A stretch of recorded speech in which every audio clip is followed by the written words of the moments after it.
Hey man, hey back once again man. Bantakwethu, eyona way ndifuna ukhe sike sicikide ngayo bendikhe nandiva mos ndikhe ndikhowutha ngento ethetha nge-Children of the Sun. Yabo. Enye i-animation ezilapha ngezantsi kule channel. If uyazijeka iividiyo there, uyazifumana. Like and subscribe mfethu if awukasubscribe kwi-channel, so that ne-algorithm ikwazi uyipusha yabo nabanye abafethu bayifumane. So into ebendiyistresa apha kwi-Children of the Sun was into yobana, yabona ubhuda wena umediteyitha to a point yoba kube ne-spirit that appears kuye, uyabo. And ke ngoku siyaya into edibene nobhuda, into edibene nee-chakras and mind breathing exercises, iyotsho kwezaa kung fu techniques and what to master the body, and all that rhatches. So indothusile laa way xa ndiyibona phaa kubhuda ukuthi there is another way kanti yomediteyitha and you get in contact ne-spirits without uxhele. Because thina apha esiXhoseni siyaxhela, thina apha esiXhoseni, like ii-rituals ezesiNtu, xhelwe ibhokhwe, silwe imiqombothi, inxibe, babethanayo if baziphethe kakuhle. But kunale nto inegazi phakathi kwii-rituals zesiNtu. Yandothusa le nto kabhuda ukuthi tyhini kunabantu who can get in contact ne-spirit realm without ukuxhela.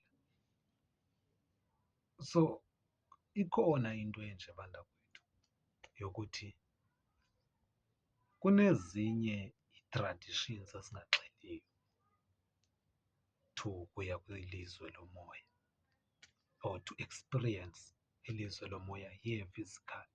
Abaxhelwayo, ababulali fokolo, benza i-practice qha ibhodi le yabo as iyimatshini ye-creation yenze le function bekusaphowuze iyayenza. Ifuneka betye amayeza, ba-exercise, baprakthize, bathini, benza ezo zinto until umzimba usebenza le ndlela yabo abafuna ngayo. Hayi ukuxhela baye emilanjeni bayonikela ngee-fruits, baye emalwandle, baye ezintabeni, uyabo.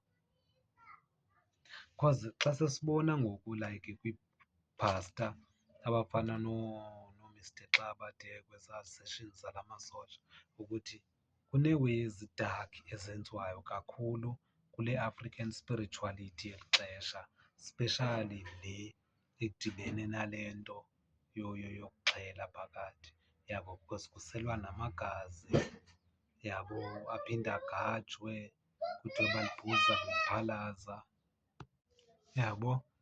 So inintsi nje wena into esiya siyibona ngoku ukuthi heyi, hayi bo, kanti inje kanti le nto. Siyayothuka ke ngoku nathi kwiindawo esikuzo, uyabona.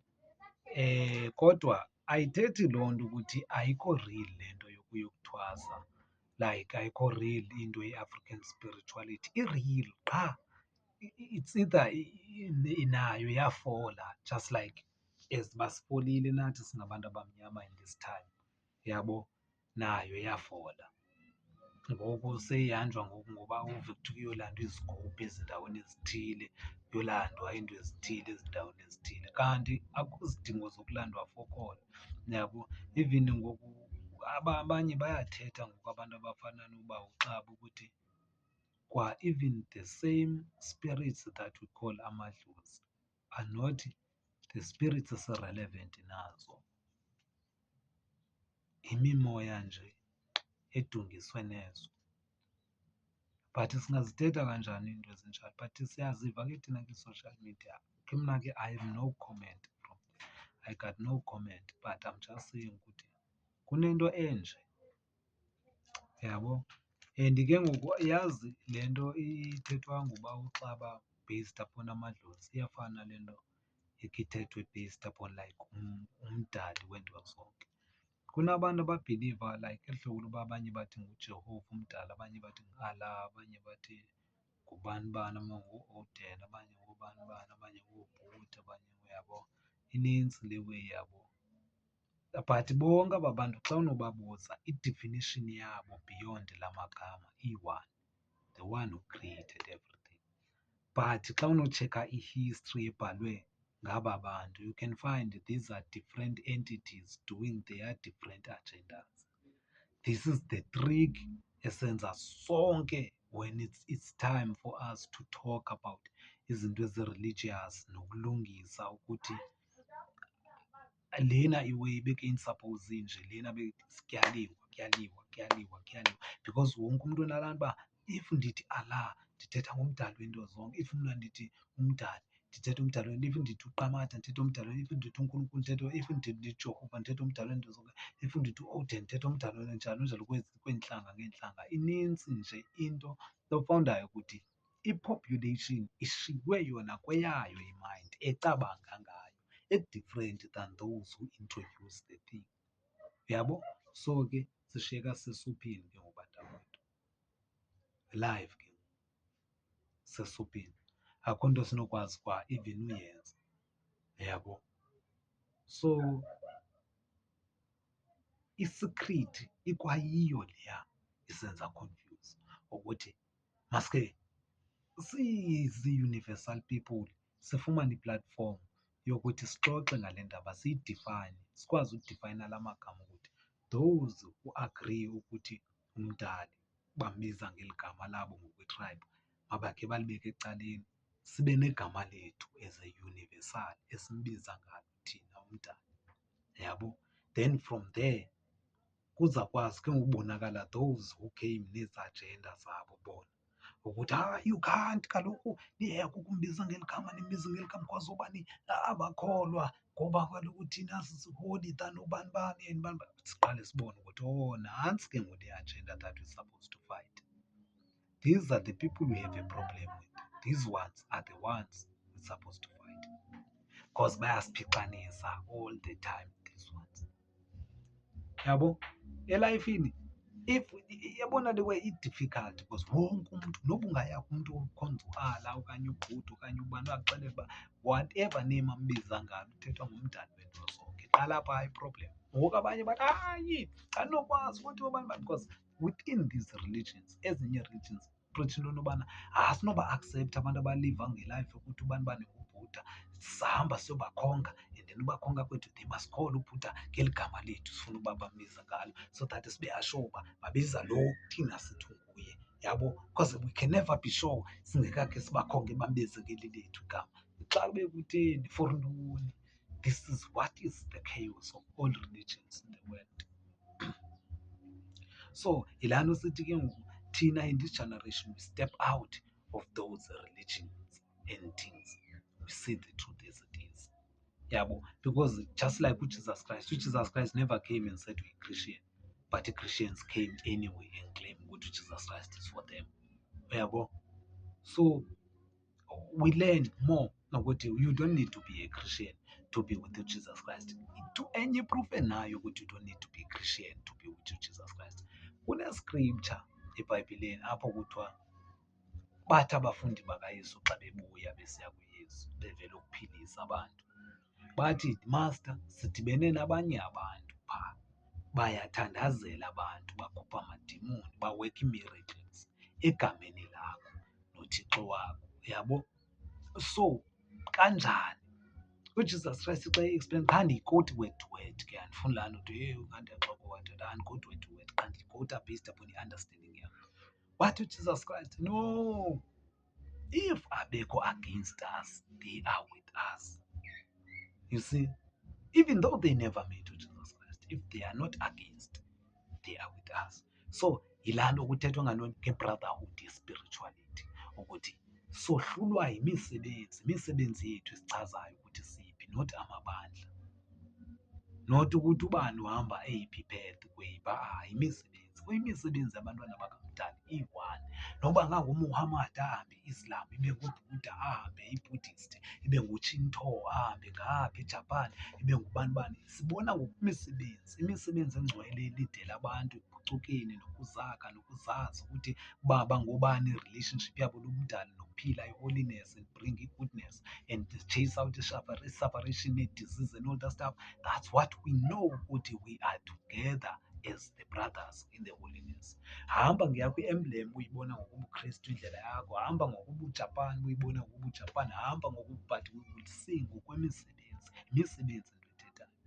We don't need to fight ngenxa uba wena ubona olu hlobo mna nale yam inkolo ilo hlobo. No, into ethetha imisebenzi. Xa sisenkolweni eyi-one sisithi umdali lo umbizi wena abanguGwenching, athi omnye nguShinto, athi omnye nguQinqing, ndithi mna ndiQamata, athi omnye ngubani bani.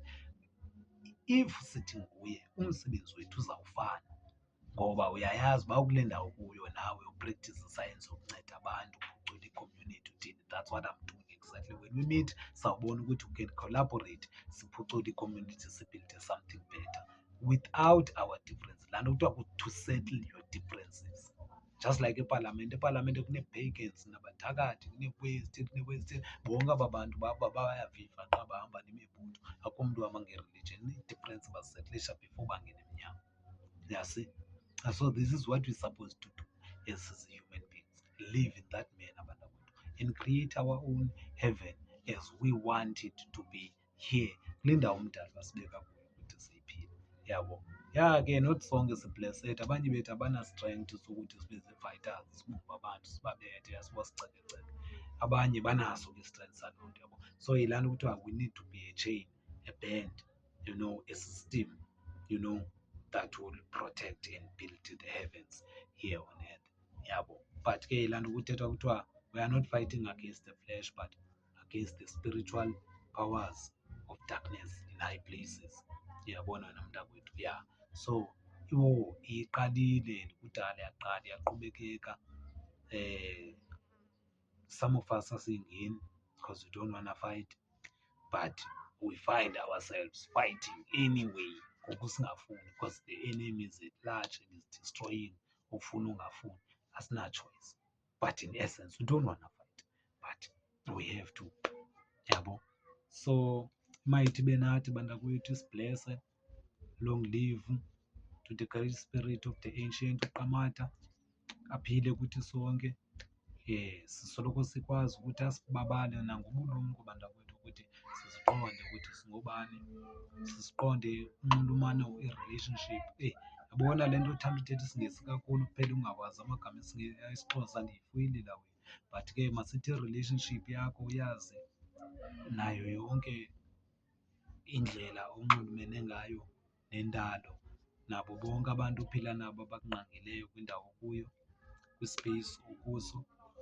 Uphile ngoxolo mntakwethu. Always usike ubulumko, knowledge, wisdom, understanding, and never shy to become a black man and be a black man as you are, and find yourself. And always, if you find yourself ukuthi wena you are compelled to worship as you found life yakho to worship, always worship the gods that were put our ancestors in the apex of the civilization, the great gods of the ancient. Find those ones whom our ancestors maybe did something and we fell from them to become what we are today. Or if we didn't fall from any gods, we find we fell from ourselves. That is the truth you must find and bring it to us. But for now, there is no time for judgment. It is the time to seek the knowledge and find the truth. That's all. So until the truth has been placed in the table and the judgment shall follow, but not now. At this moment we shall find the truth and always live to see the better tomorrow. Peace, my